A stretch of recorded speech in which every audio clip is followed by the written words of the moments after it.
Eu me sinto um pouco culpado com o tema sustentabilidade, porque uns 15 anos atrás eu realmente resolvi me reinventar para o tema sustentabilidade por minha preocupação com a emergência climática, que eu vi como sendo um limite para o próprio desenvolvimento humano e social. Então eu fiz essa transformação, passei de macroeconomista especializado em finanças internacionais para uma pessoa especializada, especialmente na mobilização de recursos para uma transição para uma economia sustentável e justa. Tá?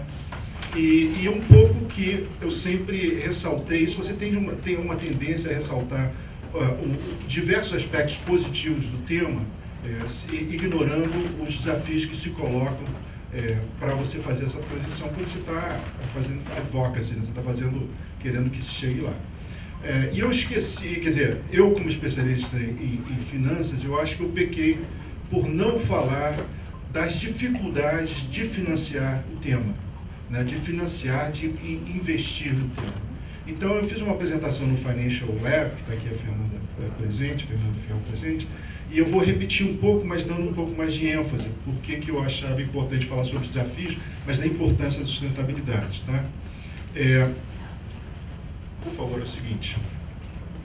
Eu acho que a primeira pergunta que você tem que fazer já foi colocada aqui: por que o mundo, né, especialmente o mundo industrial, está investindo tanto em sustentabilidade? Por que aposta na sustentabilidade? Tem dois aspectos. Um tem a ver com a emergência climática. Evidentemente, a pressão política, especialmente da juventude, que vai viver a emergência climática de forma muito intensa, já está vivendo ela, mas para fazer a transição. Mas também, e fica muito claro, por exemplo, no discurso do Jake Sullivan, que é o grande estratega hoje em dia na política americana, sobre as vantagens do ponto de vista do desenvolvimento futuro. Você aposta na transição para baixo carbono como uma forma de gerar um eixo de dinamismo para a economia nacional e, portanto, liderar a economia internacional. Isso fica bastante claro no discurso dele. Eu acho que um dos discursos mais explícitos que já foi feito sobre o tema foi feito na Brookings há pouco tempo atrás, mas fica claro, e você um pouco que entende porque outras economias também se engajam de uma maneira muito significativa. E aí você olha a Europa fazendo esse investimento de uma maneira agressiva, os Estados Unidos, a China, né, todos os países. Você se pergunta por quê e como é que a gente vai lidar com o tema. É o seguinte, por favor. O Brasil não é um criminoso climático, né? Fora a questão do desmatamento, que é grave, e de fácil, relativamente não é fácil, mas de solução, digamos, teoricamente simples. O Brasil é um emissor baixíssimo de carbono, de gases de efeito estufa. Né? Nós temos uma matriz energética limpa, nós temos uma produção agrícola relativamente, fora o termo de desmatamento, relativamente sustentável. Então, isso não é o tema do Brasil. Né? Eu acho que o tema do Brasil é outro. Segue o seguinte. Eu vou fazer aqui o seguinte, por favor. Isso é um pouco os dados sobre... Volta uma, por favor. Eu acho que o Brasil tem um problema de perda de dinâmica do seu crescimento há muito tempo. Eu acho que a gente perdeu uma oportunidade uma oportunidade de gerar um eixo de crescimento em diversos períodos. O último foi no processo de globalização e de criação de cadeias de produção, que a Ásia aproveitou de uma maneira esplendorosa e conseguiu gerar um novo eixo de desenvolvimento para eles, de rápido crescimento e redução da pobreza, etc, etc. O Brasil perdeu esses momentos, né? Em alguns sentidos, por escolha própria das suas elites. Né?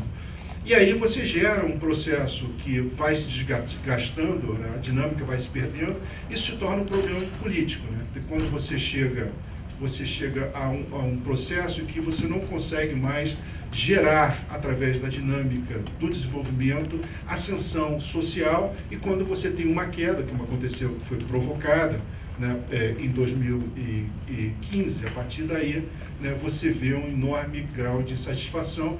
Isso gera um problema na própria dinâmica da democracia. As pessoas passam a desacreditar no desenvolvimento que está sendo promovido por diversas elites. Isso é um problema que tem que ser resolvido. A gente tem que aproveitar, a gente tem que ter um eixo de crescimento e desenvolvimento, não só para o longo prazo, mas também para reverter essa situação. Seguinte, senão você acaba parando numa situação como do Bolsonaro, né? Que, como eu coloco ali, é um investimento, não só um investimento no passado, mas também com certo gosto pelo caos. Eu acho que os governos autoritários, com tendências autoritárias, gostam, e populistas, gostam da existência do caos político, da insatisfação popular, porque isso permite, no caos, gerar liderança e se manter no poder, né? Isso foi muito claro na questão da sustentabilidade, porque eles não aderem a um eixo de desenvolvimento e promovem o caos e o aprofundamento do caos através do tema da sustentabilidade. Segue adiante, por favor. O que a gente tem que ter certeza, quer dizer, eu acho que existe uma clareza desse governo atual sobre a importância da emergência climática e tratar dela, mas mais do que isso, né, da oportunidade que se coloca na transição de você gerar esse novo eixo de desenvolvimento. Está claro, né, você tem um compromisso com a emergência climática, né, isso não tá, mas também diversas buscas de transformar esse enfrentamento em um eixo de desenvolvimento, né? Aí aqui eu volto um pouco o que eu falei da minha culpa inicial, né?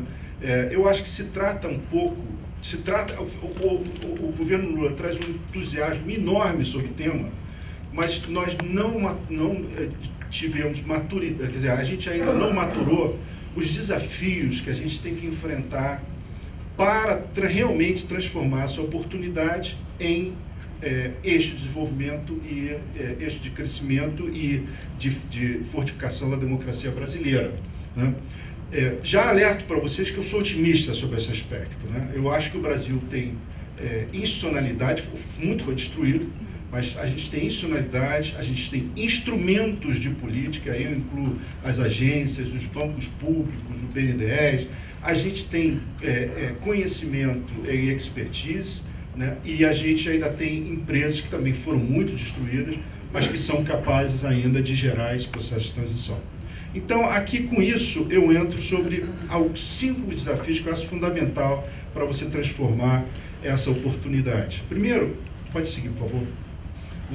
Eu participei de alguns New Deals, algumas discussões, eu participei de uma instituição chamada World Resources Institute por muitos anos, mostrando quais seriam os resultados do ponto de vista da produção, emprego, etc., etc., se você fizesse uma transição para uma economia de baixo carbono. E do ponto de vista da engenharia da produção, são extraordinários, né? E esse é um dos grandes problemas desses modelos, porque são modelos de engenharia de produção. Eu respeito profundamente a engenharia de produção, mas na engenharia de produção não se coloca uma questão que, como macroeconomista, a gente sabe, né, que são aquelas 2 perguntas fundamentais. Quem investe, quem financia, né? Então, no Brasil, por exemplo, o Cadu, lá do UFRJ, mas o Alvarenga e outras pessoas fizeram, já existem diversos trabalhos aqui no Brasil, entre eles esse, né, que demonstram as vantagens do ponto de vista de crescimento, aumento da competitividade, etc., etc., etc., e redução da emissão se você fizer a transição. A questão que sempre se colocou para mim, pode seguir, por favor, que você, para fazer isso, você precisa de investimento.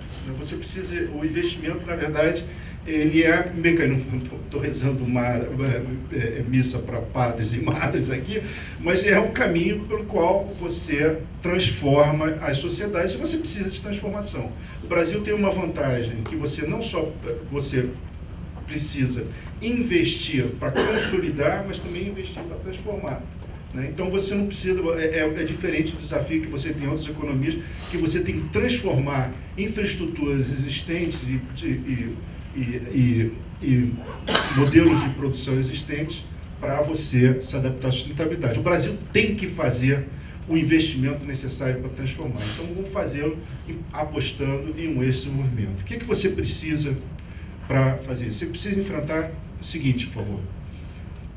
Você precisa enfrentar pelo menos 5 desafios, né? Um é o desafio do planejamento, né? E que a gente já houve muito progresso em relação a isso, mas a gente tem que ainda encarar, né? O segundo desafio é o desenvolvimento e agregação de projetos, né? O Brasil tem uma história de desenvolvimento de projetos, inclusive de megaprojetos, de qualidade. Houve um processo de desestruturação dessas capacidades. A gente tem que enfrentar isso de frente. O terceiro é o desafio da mobilização de recursos, que é a minha área. Eu sempre falei, repito, que existe uma oportunidade enorme do Brasil mobilizar recursos nacionais e internacionais que possam facilitar essa transição. Ainda mais em um momento que você tem dificuldades aqui, a gente vai falar sobre isso, na questão do investimento da política fiscal e do investimento público. Quarto desafio é ver os conceitos e preconceitos sobre instituições públicas. Quinto, estabelecer as conexões necessárias com os parceiros nacionais. Existem parceiros nacionais significativos na área de finanças e internacionais para que você possa fazer essa mobilização. Tem 3 minutos, né, Ademar? Então, vou falar sobre o desafio. 6 minutos. 6 minutos? Opa, ganhei 6 minutos. Vamos lá. Primeiro, planejamento. Planejamento, o Brasil tem história de planejamento. A gente perdeu essa história de planejamento, isso foi crescendo até chegar, evidentemente, ao governo Temer e ao governo inominável. O problema do planejamento é, primeiro, você tem uma visão. Você escolher um eixo de desenvolvimento. Escolher o que a Mariana Mazzucato chama de missão. Você tem que escolher qual é o eixo, fazer uma aposta, assim como fizeram os demais países. A segunda é você alinhar os seus ministérios, os seus instrumentos políticos. Instrumentos políticos que eu chamo as agências que são necessárias para regular determinadas atividades e também as instituições públicas como os bancos públicos, o BNDES, o Banco do Brasil, etc., etc., e bancos nacionais e subnacionais. E a terceira é uma comunicação interna, de comando. Olha, isso aqui está indo nessa direção e, portanto, tem que ter transversalidade na operação dessas políticas. Seguinte, isso é profundamente importante porque o ciclo dos investimentos, ele requer, primeiramente, você ter esse planejamento e depois você, evidentemente, gerar os projetos, agregar os projetos, fazer toda a mitigação dos riscos operacionais e financeiros para depois transformá-los em ativos que podem ser emitidos, inclusive para complementação dos recursos públicos e seu financiamento. Seguinte, por favor. Nesse aspecto, no Brasil, eu acho que está havendo um excesso de governança sem uma coordenação muito mais significativa. Eu acho que se você observar o que aconteceu... desculpe. Se você observar o que aconteceu na Constituição do governo Lula, você criou, se não me engano, 16 secretarias e ministérios setoriais e específicos para tratar do tema da transição climática. É importantíssimo, porque você tem transversalidade. A transversalidade ela só funciona se você tiver uma coordenação. Por isso que eu vi com os bons olhos a tendência de você fazer um PAC, que tem que ser uma mistura de um PAC, investimentos públicos, mas especialmente com a experiência do PPI, que é a atração, alguma experiência do PPI, não as piores, mas a gente teria que falar mais um seminário sobre isso. Demora quanto tempo? 3 minutos. Então, acho que isso tem que ser resolvido, acho que está em caminho de ser resolvido, e eu tenho esperança de ser resolvido. A segunda, faço o seguinte, por favor. O segundo termo na governança é você criar uma língua comum entre os agentes. Para você ter parcerias, os agentes têm que falar a mesma coisa. Então, investir em taxonomia de uma forma coordenada é extremamente importante. Taxonomia é definir o que é sustentabilidade. Qual é o eixo e o que é sustentabilidade, porque você pode se comunicar tanto com parceiro nacional, com parceiro multilateral, com parceiro internacional. Vamos embora. O problema da taxonomia é que não existe nem concordância no mundo do que é a taxonomia de sustentabilidade. Existem diversos tipos de taxonomias e o Brasil tem que desenvolver uma, não só que converse internamente, mas que converse com o mundo. Esse é um grande desafio. Vamos embora. Segundo desafio, aqui que eu não sei o que é, porque desapareceu o título, qual era o segundo desafio? Vamos lá. O segundo desafio é o seguinte: no Brasil não houve só uma instituição do Estado, houve uma instituição do Estado e das empresas que implementam, 2 minutos, implementam esses investimentos. Na verdade, a Lava Jato teve um efeito de destruição das empresas construtoras, mas de outras empresas também ligadas às cadeias de investimento no Brasil, né? Então, um Estado dilapidado, as empresas dilapidadas, você vai ter que fazer um esforço enorme. A vantagem da sustentabilidade é que você tem empresas desenvolvedoras privadas, uma garotada aí fazendo diversas partes do Brasil, que está muito ativa, e como ela é descentralizada, requer pouco capital para ser realizada. E, por exemplo, em energia sustentável, é muito comum isso, quer dizer, os investimentos não são mega investimentos, você pode fazer de uma forma centralizada. É um tema complexo, né? Terceiro, passa o seguinte. O outro tema é o tema dos recursos públicos. Não há que equivocar. Se você olhar o arcabouço fiscal, que eu acho que foi importante, porque tirou a discussão da frente, né, e estabeleceu alguma coisa que... A seguinte, por favor. O arcabouço... Seguinte, por gentileza. Na verdade, você tem poucos recursos públicos para fazer os investimentos públicos, então você vai ter que mobilizar recursos privados. Tem que fazer isso com uma liderança, você tem que ter o controle sobre isso, ao invés de você ser submetido a uma lógica, né? Seguinte, por favor. Mas seguinte, por favor. Houve no Brasil, sim, uma substituição do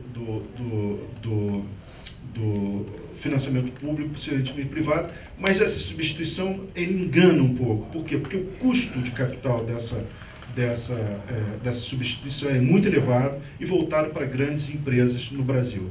Então não há essa ideia de que o que está aí está crescendo é ótimo, tem dinheiro privado, é enganoso. O seguinte, por favor. No mundo houve um crescimento muito grande de ativos que podem ser utilizados para investimento em sustentabilidade. A América Latina tem pouco, o Brasil tem pouquíssimo. Por quê? Porque não desenvolve projetos, não olha o seu ciclo do investimento, pensa nos projetos, ademais já colocando um minuto ali para mim, e isso leva a uma situação esdrúxula. A América Latina tem o maior potencial de ter um eixo de desenvolvimento de sustentabilidade e menor captação de recursos voltados para a sustentabilidade. Isso pode ser modificado, tem que ser modificado olhando esses 5 desafios. Seguinte, por favor. O Brasil ainda está competindo com o Chile. Não vou falar sobre o Chile, eu adoro o Chile, mas a comparação é ridícula, né? O Brasil ainda está ali no primeiro e segundo lugar com o Chile, na captação desses recursos. Terceiro. Vamos lá. Então, o Brasil precisa, sim, fazer um crowding out. Tem que fazer isso, crowding out, com instituições públicas. Esse é o grande desafio. O Brasil tem que mostrar liderança na utilização das instituições públicas para atrair recursos privados nacionais, multilaterais, internacionais, filantrópicos, em suma, o que existir. Quarto desafio, né, é fazer a conexão internacional. O Brasil perdeu a liderança internacional na conexão. Eu sei bem disso porque eu tive a honra de representar o Brasil no BID, no Banco Mundial, por 11 anos e vi a diferença do que a gente observa no momento. Essa conexão internacional é importantíssima porque tem recursos disponíveis, mas vou concluir em 1 minuto, até mais. Quarto, rever a cabeça das instituições públicas. O que acontece, a criminalização do BNDES é uma coisa tão absurda, né? Pode ser o seguinte, que não faz parte nem na discussão das economias industriais. As economias industriais estão aumentando o número de bancos de desenvolvimento, a sua atuação nessa transição, e o Brasil ainda está discutindo o papel do BNDES. Estranho. Segue adiante. Enfim, liderança internacional. Isso eu acho que o governo Lula está fazendo de uma forma extraordinária. Está se recolocando nesse debate, abriu os espaços necessários e pode utilizá-los para gerar essa liderança e chamar a atenção e gerar parcerias. Último, né? O seguinte, evidentemente tem outros desafios a ser, por exemplo, a economia do conhecimento, a educação tem que ser adequada, né? E para esse processo, desenvolvimento tecnológico, investimento em defesa tecnológica, inclusão digital, entre outras coisas. Em suma, eu só queria, com essa apresentação, retificar um pouco da minha culpa, ou então diminuir a minha culpa. O Brasil tem um potencial enorme de utilizar a sustentabilidade como esse desenvolvimento. Para você fazer isso, você tem que fazer algumas coisas que o Brasil pode fazê-lo em pouco tempo. Se a gente conseguir fazer isso em pouco tempo, 2023 vai ter um resultado econômico um pouco melhor.